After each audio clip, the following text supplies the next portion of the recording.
కేసీఆర్ గారు మేరకు తెలంగాణ రాష్ట్రంలో ఉన్నటువంటి అంటే ఇప్పుడున్న కాంగ్రెస్ ప్రభుత్వం అంటే సీఎం రేవంత్ రెడ్డి గారు రైతులకు ఇచ్చిన మాట తప్పి రైతులు నట్టేట ముంచి ఇవాళ 2 లక్షలు చేస్తాని ఏ షరతు లేకుండా 2 లక్షల రూపాయలు చేస్తానని మాట తప్పిన రేవంత్ రెడ్డి ఇవాళ రాష్ట్రం మొత్తం తెలంగాణ రాష్ట్ర సమితి తరఫున ధర్నా నిర్వహించాలని ఈరోజు 5 మండల కేంద్రంలో టీఆర్ఎస్ పార్టీ నాయకుల ఆధ్వర్యంలో ధర్నా కార్యక్రమం జరుగుతూ ఉన్నది.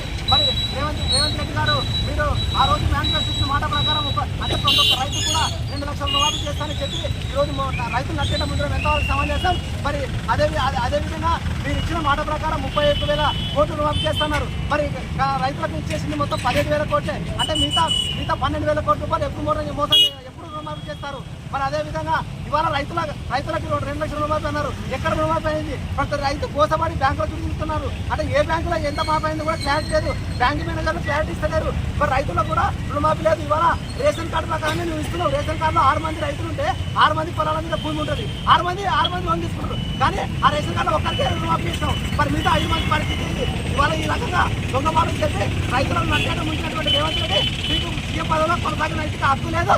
ఎందుకంటే నువ్వు రైతు భరోసా ఎక్కువ కూడా ఈరోజు రైతులను మోసం చేస్తున్నావు. ఇప్పుడు పంట దిగుబడి పంటకి పెట్టుబడి ఖర్చు పెట్టాలి. మరి మీరు ఇచ్చిన రైతు భరోసా ఒక్కొక్క ఎకరానికి 15,000 అన్నారు. మరి ఆ భరోసా ఎక్కడ పోయింది?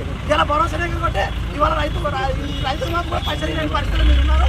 చేతగానప్పుడు రైతులకు మోసం చేసి ఈ రకం చేయడం సమంజసం కాదు. యావత్ తెలంగాణ రాష్ట్ర ప్రజలు కూడా ఘోషిస్తున్నారు నీ పరిపాలన బట్టి. ఖచ్చితంగా నువ్వు తక్షణమే చేత కాకుంటే దీపావళి ఇవాళ భారత రాష్ట్ర సమితి తరపు నుంచి కూడా ఇవాళ కేసీఆర్ గారు మేరకు 5 మండల కేంద్రంలో ధర్నా చేయడం జరిగింది. నీకు అంటే రైతుల పక్షాన ప్రేమ లేదు. రైతులు అంటే గిట్టదు. రైతులు మోసం చేసి ఆ రోజు రైతులు రెచ్చగొట్టి ఎకరాకి 15,000 ఇస్తాను. మా కేసీఆర్ గారు 10,000 ఇస్తాను. నువ్వు అనవసరంగా రైతులు రెచ్చగొట్టి 15,000 ఇస్తాను. మరి ఏమైంది 15,000? అదేవిధంగా కళ్యాణ లక్ష్మి పెన్షన్లను అదేవిధంగా కళ్యాణ లక్ష్మి రూపాయలను పొలం బంగారం అది పడింది. మరి ముఖ్యంగా ఈ రోజు రైతు రుణమాఫీ అనేది భయంకరంగా రాష్ట్రంలో రైతులు కోసపడతా ఉన్నారు. అసలు ఏ రైతు ఎంత మాఫీ అయిందని క్లారిటీ చెప్తలేవు. నువ్వు అంటే పక్క రాష్ట్రంలో ఉన్న రైతులకు కూడా నువ్వు రుణమాఫీ చేస్తలేవు, రైతు బంద్ చేస్తలేవు. ఇది ఎంతవరకు అంటే ఆ రోజు కేసీఆర్ గారు ఉన్నప్పుడు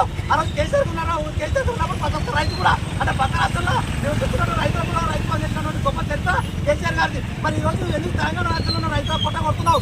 రైతుని అంటే శికారిగా చేస్తూ రైతు అంటే రైతు బాగుంటుంది, రాజ్యం బాగుంటుంది. కాబట్టి ఖచ్చితంగా నువ్వు ఇచ్చిన మాట ప్రకారం నువ్వు ఇచ్చిన మేనిఫెస్టో చెప్పిన ప్రకారం ప్రతి ఒక్క రైతుకు ఏ షరతు లేకుండా 2 లక్షల రూపాయలు మనం రుణమాఫీ చేయాలి. లేకపోతే భారత రాష్ట్రానికి రుణమాఫీ వచ్చేంత వరకు పోరాటం చేస్తాను.